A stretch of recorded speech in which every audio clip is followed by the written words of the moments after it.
And a very pleasant good Friday morning, everyone. Welcome into the Morning Huddle here on KATX. We are live at the First Financial Bank here in Eastland. If you're out and about, stop by and join us as we have cookies and coffee and a lot of Eastland Maverick football information to share with you. I'm Terry Slavens, joined now by Athletic Director, Head Football Coach Brian Hewlett. Brian, first of all, thanks for joining us, and second of all, congratulations, big win last week. Yeah, it was. It's every win's big, but it's maybe even a little more when you start the year off getting that first one. That's important to start the year off with a win when you can, obviously, and then playing a 3A opponent, one of the more historic programs in our state. So it's good to get a win against an opponent like Sweetwater.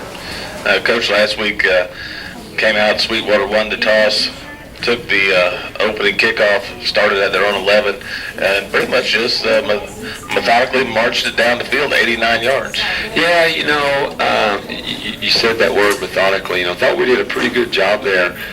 We knew they had some speed, some talent, and of course that came into play late third quarter when they hit us for a couple big plays. But what we didn't do the other night, the whole game, which we improved. We felt like we improved off of over our first two scrimmages, was third down defense. And so we had some opportunities in that first drive to get them off the field. It wasn't a big play, and then touchdown, or it wasn't a 12-yarder on first down, 8-yarder, then convert. There were some third downs in there that we could have got off the field, and and that's something if you'll watch, if we get you. And I'm sure it's the same with everybody, but it's real specific right now to us. We feel like if we can get you on third down, and we want to get third down stops, and so that's something we didn't get done in that first drive, and they had a good drive to open up the year. And then we took the ensuing kickoff and had a nice drive ourselves. Unfortunately, a couple of running plays that lost yardage, had to settle for a field goal. 2A football, how big is a field goal kicker to a 27-yard field goal? You don't mind sending him out there? Oh, I love it, man. I'm telling you, we've been blessed here for 6 years to have a good kicker every year, and man, it's huge. It's one of our. We have 5 offensive team goals, and one of our goals is 100% red zone scoring. If we get inside the 20, we want to come away with something. Just as you said, we felt like we should have.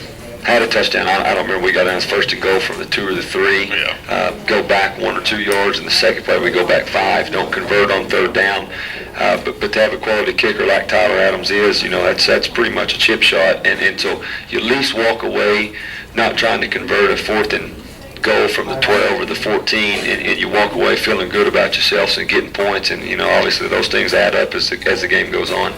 Offensively, and I know as a coaching staff you won't agree with this comment, but I thought offensively we looked very, very good. I mean, not like it was our first game of the year. Most everything clicked. I hope issues. I hope so. In my eyes, it didn't look very, very good. It was good. We got some things going, but and that's just a true, honest assessment in how we feel, because we get to sit back and look and rewind and watch and grade and critique and all those kinds of things, and we still see all the places where we mess up. Now, are we disappointed with the win? No. We're disappointed with 49 points? Absolutely not. I'll take them 16 weeks, 15 more weeks this year. But good to convert some touchdown drives, put some points on the board, but we still got a ways to go. Your first touchdown of the year went to Mason Thayer, and I actually said on the broadcast it didn't look like the high ankle sprain was affecting him much when he caught that ball. No, that's just I think it actually, it's one of those things with Mason. It's lingered for a while, and the longer he goes, the better he's going to get. And in each individual day, the longer he practices or warms up or gets going, he gets better. But no, he looked good on that play.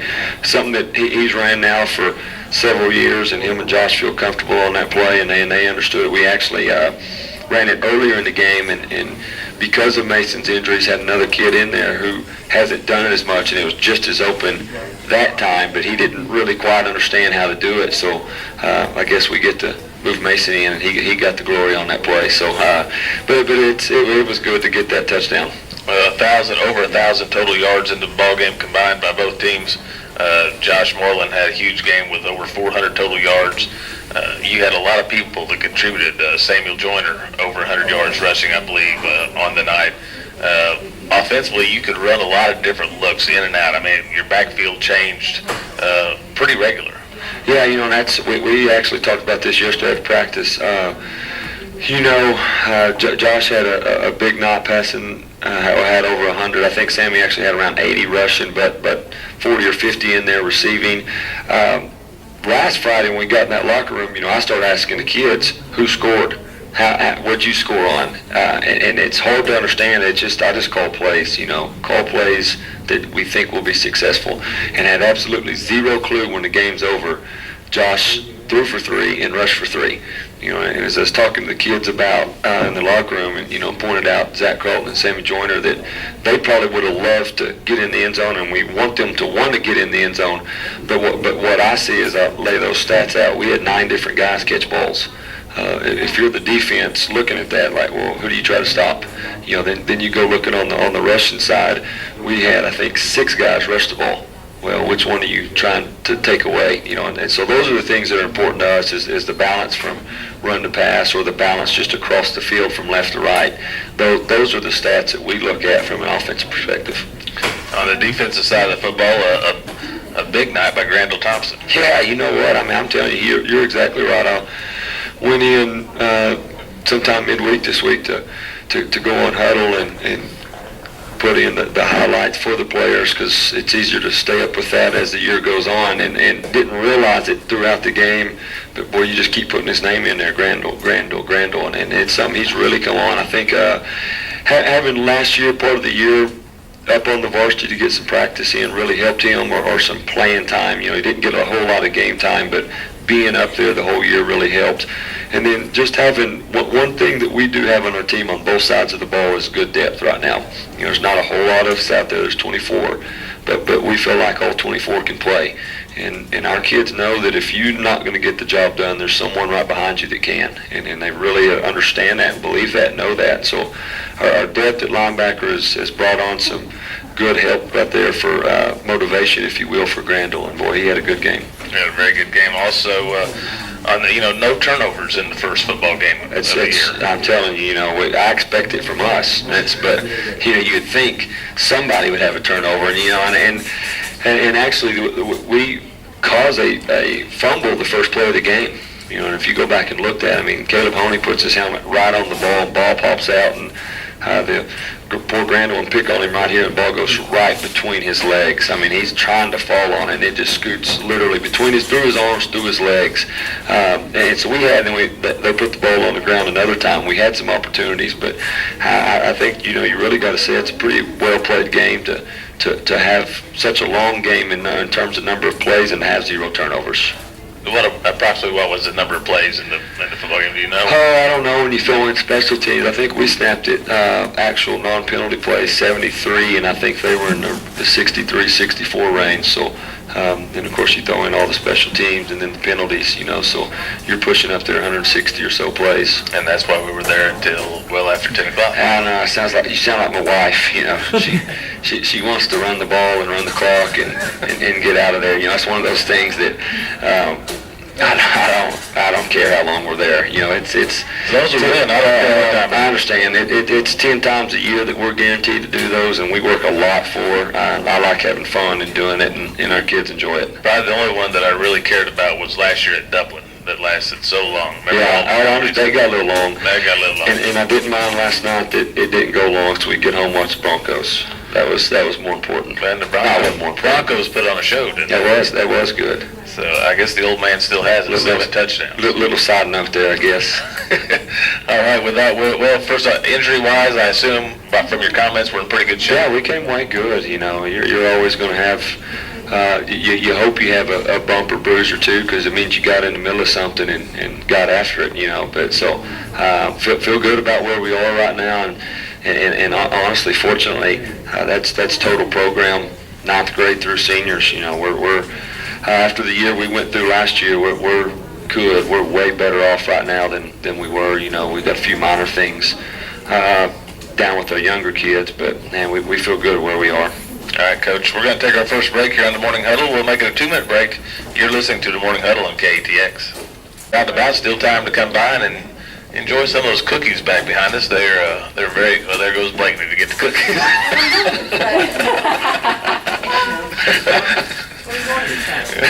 Anyway, back to Eastland Maverick football. Let's talk, Coach, a little bit about last week. District-wise, we had some teams that had some pretty good performances. Yeah, I think we talked about this last week, and I know anybody that's listened to me anywhere, I've been saying that our district's going to be tough, top to bottom. It's going to be way tougher than it's been the last 2 years, and it's probably going to be the toughest it's been since probably 6 years ago, top to bottom. Breckenridge comes up with a win at Colorado City. Yeah, Colorado City's always kind of had real good teams. I think they went several rounds of playoffs last year, and I think that Breck was on the road as well. Always tough to win, tougher to win on the road, and probably toughest to win on the road at the start of the year. Just when you throw in the travel and the heat, and most of these great buses don't cool well when it's 104, 105 outside, and so those are things that you don't always think about as you're riding to the game in your air-conditioned car. It's sometimes you look back at the bus and every kid there's shirtless and just sweating. So you fight a battle just getting there. Clyde and Bangs, Clyde in their second year of their spread offense, and they lit up the scoreboard with over 60 points. Yeah, you can. Really, it's hard to score 61 points on air. So you put another team out there and score 61. That tells you right now where Clyde's at, and then that's not just necessarily preventing Banks from scoring when someone scores 33, but Banks got one of the best quarterbacks around all classifications, and kind of keep them down as long as they did, and the point total tells you Clyde's defense is good too. And then you had Merkel taking on a very talented Seminole team, came up just a touchdown short in that ball game. Big 3A team that wins every year. Score tells you a lot there. It's 14-7. Merkel's a very huge football team this year. Going to play good defense, control the clock as much as they can. They'll be in just about every game. Comanche picks up a win against the Hamilton Bulldogs. Big win, rivalry game. I think Hamilton put it to them last year, and Comanche had a big night, and just as you talked about Clyde, second year with Coach Hermsmeyer there, and then running an offense, it's not archaic, but very different than everyone else runs around here. They're the only ones doing it, so it makes it tough to prepare for them. And then, of course, we won't talk a whole lot about Jacksboro because we're fixing to, but Jim Ned comes up with a non-district win against Jacksboro last week. I hadn't seen Jim Ned on video every year for the last 3 or 4 years, or obviously a whole lot, but best I've seen them flying around the football and having fun and playing and look quick out there and look good. All right, Coach, last night we had a couple of teams in action. We had the red team here. It was Meet the Mavericks, and the black team traveled to Early. How'd those games turn out? Our JV black team went to Early and played Early and won 34-0. I know our coaches were very pleased with it. They said we won 34-0, and I said, how did you do? And they said we played pretty good offensively and played bad defensively. And I said, well, they scored 0. And they go, yeah, but we just should have let them have as many yards as we had. So, Marwitz and Lemons down there won the... Lemons, and Coach West went with them last night, but Lemons wasn't pleased. Thought they moved the ball too well on us. But I think when you shut someone out, you at least got to walk away and feel good about it. Offensively, one of the things they came back and said, every kid, but I think 1 or 2 touched the ball, caught a pass or carried the ball. They were proud of that. Talked about Peyton Bird, Tyler Gwynn, Jacob Davis. Felt like they played good on the line, on both sides of the line up front. So those guys got their first win of the year. We really feel like their first week against Sweetwater's freshmen would be the best team they might play all year. And they didn't quite get the win then, but go ahead and get on the win column this week, and good for them. And then your red team out here for Meet the Mavericks night. Yeah, we had a good night. Very similar to the JV Black one, 34-6. Gave up one long pass for a touchdown. Just same story. Lots of kids play. I think we had 28 kids suited out last night. And you think that's an easy chore to get them in a varsity 12-minute game. Go to playing them in a 10-minute quarter JV game, or 9-minute freshman, or 8-minute eighth grade, and so forth, so on. It's hard to get those kids in. And I think one of the things that I'm the most proud of our coaches is getting all those kids in and getting adequate playing time for them all. And that's a difficult task, and I know we got a whole lot in. A lot of people spread around, played on both the lines. A lot of people touched the ball and made plays on defense as well. A lot of football coming our way next Thursday night, but one of the tough jobs that you have is trying to fill games for all this. We got an opening for the JV black team. Yeah, we lost Grandview yesterday. Found out about that yesterday, and I thought we had those guys scheduled up. And I can't remember who it was. Coach Marwitz and them were trying to call me yesterday from early, and I had my phone during the JV Red game charging. At 3 o'clock yesterday, my battery went dead in my phone, and I normally go the whole day with it. And I'm saying that I spent probably 2 full hours on the phone trying to find a game for our JV Black next week, and as of right now, we don't have anything. But our JV Red's at Grandview at 6 o'clock, move start time from 6:30 to 6, and then our junior highs open up. First game or scrimmage or game of the year. Our 7th grade Red starts at 5 o'clock here against Grandview. We'll scrimmage that. Then we have a combined black team that'll go after them that will scrimmage, and then we'll end the night with our 8 Red playing Grandview in the full game. And that all taking place out here at Maverick Stadium beginning at 5 o'clock. That's when y'all are always really busy, but starting next week, we got football going on everywhere. Yes. For the next 8 weeks. Yeah, and and there's lots of nights that we'll be in 3 different towns doing that, and it's difficult at times, but it's good for the kids, and it's nice to get them to get playing time. You work all that time, you want them to get to play in the games. Some games coming up tonight, other games of interest, of course, Clyde and Cisco. That's been picked as the big country, or the Reporter News game of the week. That should be a good one over here in Cisco. Oh yeah, always, usually a pretty good game anyway. Clyde might have been a little bit down last year, but I'd be a good game. I couldn't tell you who I'd go with. Other district opponents of ours that have games this week, Breckenridge will host Vernon. Merkel will travel to Wall. That'll be an interesting game to watch. Comanche's at Toller. Jim Ned hosts Albany, and Devlin hosts Millsap. So a lot of other varsity games that we'll talk more about next week when we know the results of those. Yep, hopefully some of our district will get some losses this week. Unlike last week, everybody winning. I wouldn't expect all of them to, and we've got a tough district. All right. Coach, we're going to take our final break. We'll come back in 2 minutes with more of the Morning Huddle on KATX. To the Morning Huddle here on KATX, live from First Financial Bank. Coach, the Mavericks hit the road for the first time in 2013. We travel east to take on the Jacksboro Tigers, and I was looking over their roster before I came down here, and it's just phenomenal, the number of 12s out beside their name. I think I counted 20-something. 21 and 40. 21 and 24 are seniors. Yep. And that bodes well for, if you have a lot of seniors, usually that bodes well for a team. Yeah, and as you kind of talked about earlier with the last week's Jim Ned Jacksboro game, I don't know what to take or take away from that or make of that thing. I think a lot of factors as I watched it, looked at it. Jacksboro had 4 or 5 turnovers, a lot of drop passes, a 3-hour bus trip, and an extremely hot Friday, first game of the year.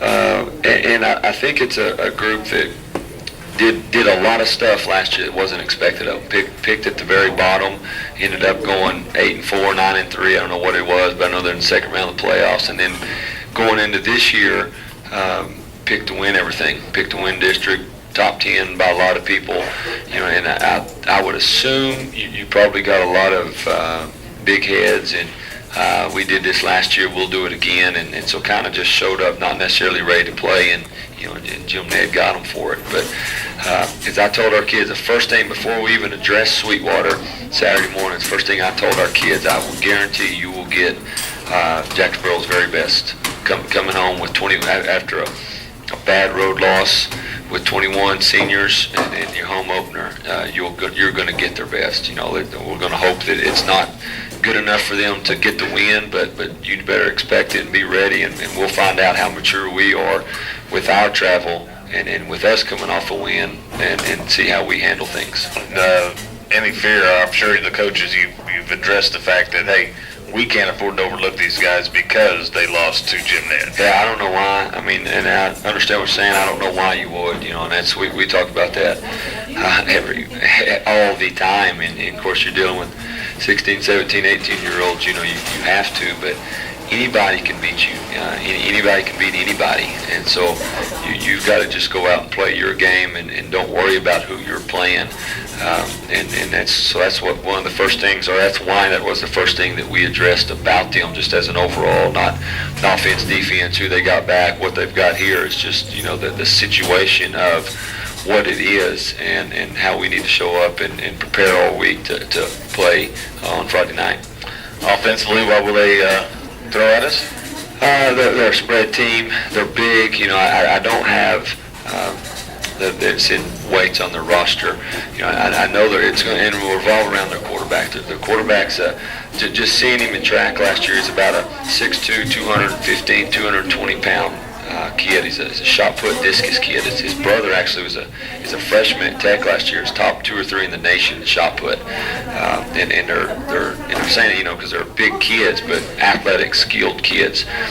He's quarterback, middle linebacker, and everything goes through him. He can throw the ball well, and just as important to them as that is he can run downhill. They're probably sitting around just guessing, looking at video, 220 to 250, almost every spot on the line. So big up front, and with a couple of skilled kids on the outside. I don't know. I think they got one that's probably as fast as what Sweetwater had.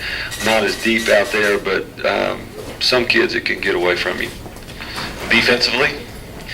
Same kind of deal.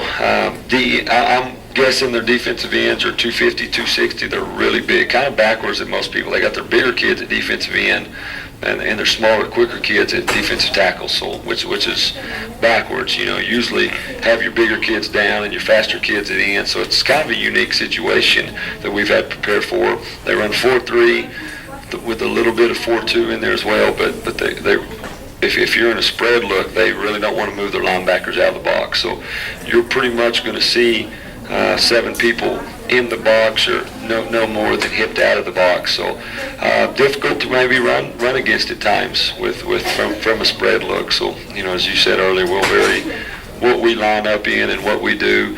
Linebackers are probably the strength of their defense, starting with their quarterback, who's also a middle linebacker, and then secondary is okay. Probably not as good as their front, though. Now, Coach, we'll go get our second win of the season tonight, hopefully, and then next week it's the favorite week of all for all head football coaches around. It's homecoming week as Grandview will come to town, and we'll talk more about that next Friday with another edition of the Morning Huddle. Good luck tonight. Thank you. That's going to do it for the Morning Huddle here live from First Financial Bank. We'll have pregame at 7 o'clock, kickoff 7:30 on KATX 97.7. Join myself and Matthew Householder for the call of the ball game. And that's going to do it. Thank you for your time this time. Till next time, I'm Terry Slavens. Have a fabulous weekend, everyone.